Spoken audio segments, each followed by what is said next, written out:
There are things that happen in national parks that never make it into any report, not because they were not documented, because the documentation was removed, and the people who wrote it were handed a piece of paper, told to sign it, and told that if they ever spoke about what they saw, they would lose everything.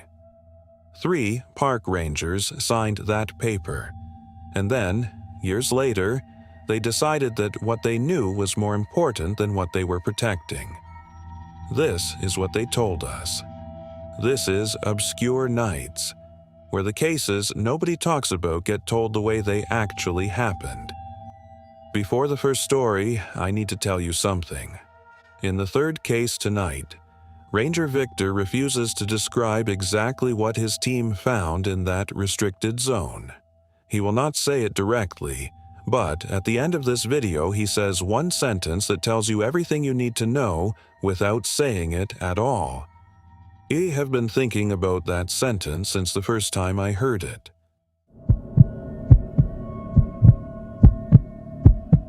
I worked that trailhead for 12 years before the morning that changed everything.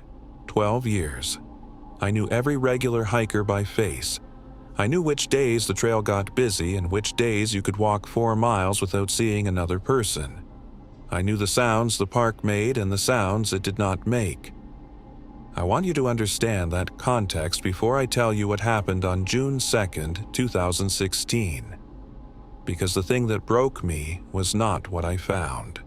It was what I was told to do about it.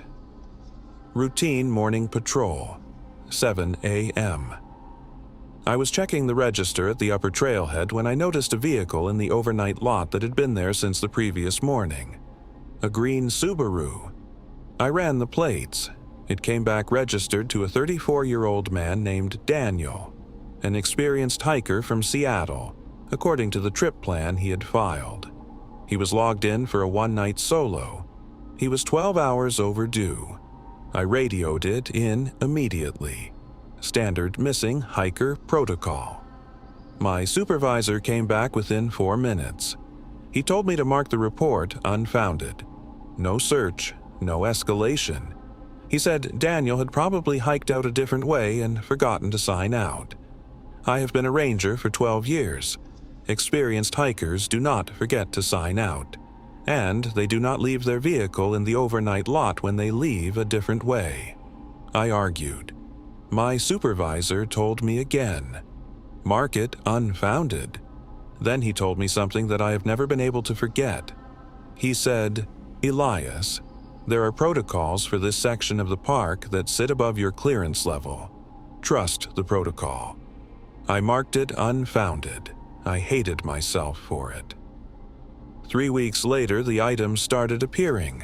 Daniel's items. His water filter, the specific brand listed on his trip plan, left on a flat rock at the upper trailhead junction. His emergency whistle hanging from a branch at the 3-mile marker. His headlamp, still functional, still with battery life, placed upright in the center of the trail at mile 5. Not dropped. Placed. Each one in a position that suggested deliberate arrangement. Each one in a location that formed a line heading deeper into the park. I documented every one, photographed them, filed detailed incident reports with coordinates and timestamps. 2 weeks after the third item appeared, I went to access my incident reports. They were not in the system, not archived, not transferred. Gone, as if I had never filed them. I went to my supervisor. He handed me a document without looking at me. Non-disclosure agreement. Federal language. Covers any information related to incidents in certain designated sections of Olympic National Park. Sign it as a condition of retaining my position and pension. I had 12 years of service and 18 months from full retirement. I signed it. I waited 6 years before I told anyone what I had seen. Not because I was afraid of losing my pension. I retired before I came to Obscure Nights. But because I spent 6 years trying to convince myself there was an explanation for a missing man's gear appearing on a trail in a sequence pointing deeper into a park where he was never found. I never found that explanation. Daniel has never been found. His vehicle was towed from the overnight lot in August 2016. The Olympic National Park incident records from June 2016 in that section show no missing persons report for that period. I filed one. I know I filed one. It is not there. Incident reports erased from the system. A missing man's gear placed in a line pointing deeper into the park, an NDA signed to protect a pension. If you're into stories like this, subscribe to Obscure Nights. We're trying to hit 1,000 subscribers before the end of the month, and every single one matters. If you want more hidden cases, strange disappearances, and stories nobody talks about, join us now. Comment below. What do you think was placing those items on the trail? Subscribe to Obscure Nights right now. It was the last sweep of the season. Late September in Rocky Mountain National Park means the high-altitude trails are closing for winter. My job that day was a solo walk of the Upper Basin section, checking for any campers who had not made it out before the closure date, clearing any gear left behind, logging the condition of the trail infrastructure before the snow came. I had done it 3 times before.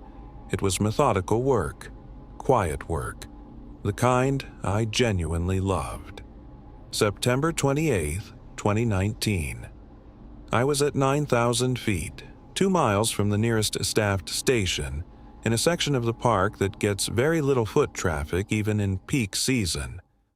I smelled the smoke before I saw the camp.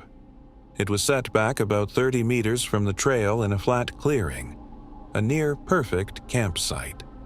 Tent staked properly, bear canister positioned correctly, camp stove with a pot still sitting on it. I could see steam rising from the pot. Whatever was in it had been on the heat recently. The fire ring had a low burn going. Not a new fire, not a dying one. A maintained fire, the kind you tend every 20 minutes or so. I called out. No response. I approached the camp. Everything was organized with the care of an experienced camper. Food bag hung correctly. Sleeping bag visible through the tent mesh, laid out flat. A journal on top of it, open to a page with writing on it. I did not read it. Personal items neatly arranged near the tent entrance. Nobody there. I circled the camp perimeter slowly, looking for any sign of where the camper had gone. That is when I found the footprints. Around the camp, in a rough circle approximately 15 meters out, there were footprints in the soft ground. Some of them were clearly human. Boot treads, normal gait, consistent weight distribution. But mixed in with the human prints were others that I could not immediately classify. Larger, different spacing. The impression pattern was unlike any animal I had been trained to identify in 12 years of Rocky Mountain wildlife protocols.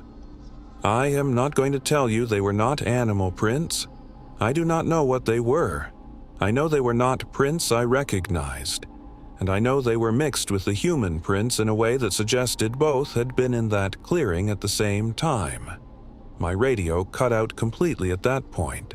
I tried 3 times. Nothing. I was 2 miles from the nearest station with a maintained campfire, an absent camper, and footprints I could not explain. I hiked out and reported it immediately. The case was logged as voluntary departure, meaning the camper had left the park of their own accord. I told my supervisor that was impossible. The fire was still burning. The food was still cooking. People do not voluntarily depart and leave their food on the fire. He told me the determination had been made above his level. 3 days later, he handed me the document. Non-disclosure agreement. Covers incidents at designated high-altitude locations in Rocky Mountain National Park. I asked him what designated meant. He said he could not tell me. Every year, the National Forest Service classifies thousands of incidents as unresolved. Most are never made public. I believe the September 28th campsite is one of those incidents. Except this one did not stay unresolved in a filing cabinet somewhere. It was classified as a voluntary departure, and the case was buried in a federal archive that I do not have access to and cannot name. The camper was never identified. The camp was cleared by a different team the following day. I was not part of that team and was not told what they found. I still think about those footprints, what they were mixed with, what was in that clearing at the same time as a person tending a fire at 9,000 feet. I signed the paper, but I never stopped thinking about what was in that clearing. A fire still burning, food still cooking, footprints she could not identify mixed with the human ones. Classified as voluntary departure, like this video right now. Subscribe to Obscure Nights. We're trying to reach 1,000 subscribers before the end of the month, and every single subscription helps keep these cases alive. The last case, a restricted zone, a team pulled out, every member silenced, and one sentence from Victor that says everything without saying anything. 2 Rangers. 2 NDAs, 2 cases that were classified in ways that anyone who was there knows are wrong. What Elias saw and what Maya found are the cases that got buried. But Victor's case is the one that got an entirely different agency involved, and it is the one where every single member of the search team was debriefed separately and individually before they were handed the paper. I am not telling you this to scare you. I want to say that first because everything else I'm about to tell you is going to sound like I am trying to scare you. I am not. I am telling you because someone should know.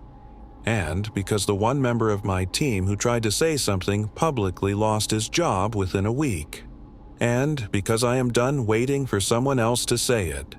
I was a search and rescue coordinator in the Shoshone National Forest for 9 years. On August 11th, 2021, a family filed a missing persons report for their father, a 61-year-old retired school teacher named Harold who had gone into a section of the forest on a day hike and had not returned by the evening.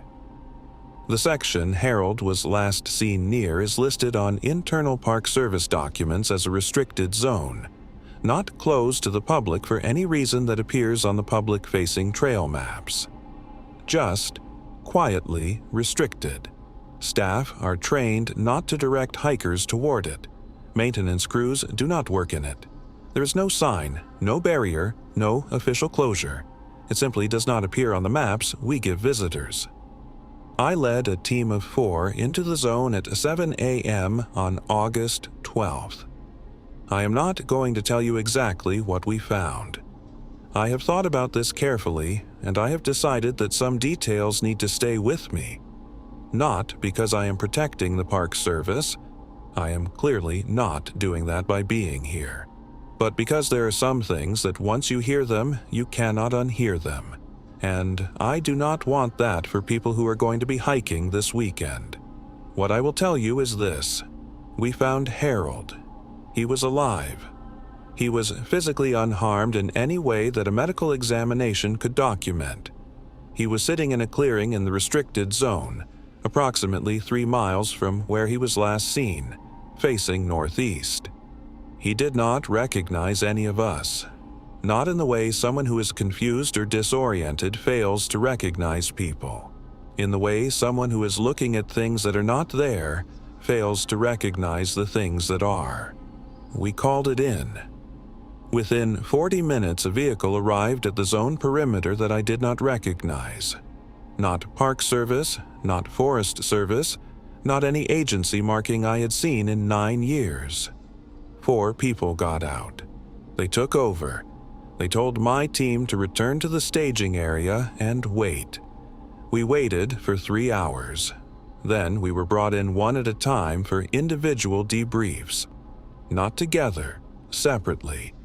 Each person asked the same questions in a different room by a different person. I know because we compared notes afterward, before the NDAs made that conversation technically inadvisable. Every member of my team signed a non-disclosure agreement before they left the staging area that evening. Federal language covers all observations made within the restricted zone on August 11th and 12th, 2021, and all subsequent communications related to those observations. One member of my team, a 12-year veteran named James, tried to post something publicly about what he had seen. He was terminated within 6 days. The termination was listed as a performance issue in his employment record. Harold was returned to his family. His family was told he had experienced a medical episode consistent with disorientation at altitude. They were satisfied with that explanation. I was not satisfied. I have not been satisfied since August 12th, 2021. I am not telling you what we found in that clearing because I genuinely believe some knowledge changes a person in ways they cannot undo. What I will tell you, and this is the thing I came here to say, is that whatever is in that restricted zone has been there long enough that there is an established protocol for when someone stumbles into it. That protocol exists. I have seen it activated. And it does not exist to protect the people who wander in. It exists to protect the secret. A restricted zone that does not appear on any public map. An unknown agency that arrived in 40 minutes. A protocol that exists to protect the secret, not the people. Comment below. What do you think Harold saw in that clearing? I read every single comment. 3 Rangers. 3 NDAs. 3 people who risked everything because the official record wasn't telling the truth. Elias saw a missing man's gear appear on the trail like someone wanted it found, piece by piece, leading deeper into the park. Maya found a campsite still burning, food still cooking, and footprints she couldn't explain. But the case was buried as a voluntary departure. Victor walked into a restricted zone that doesn't even appear on public maps, and what his team found was serious enough to bring in an unknown agency within 40 minutes. 3 parks, 3 years, 3 rangers. Same silence. That's when you start to realize this isn't random. This is a system, and it's been hiding something for a long time. So if you ever step onto a trail that isn't on the map you were given, stop. Don't follow it. Whatever is out there already has a protocol. This is Obscure Nights, where the cases nobody talks about get told the way they actually happened. Subscribe, drop a comment, and like this video. Good night.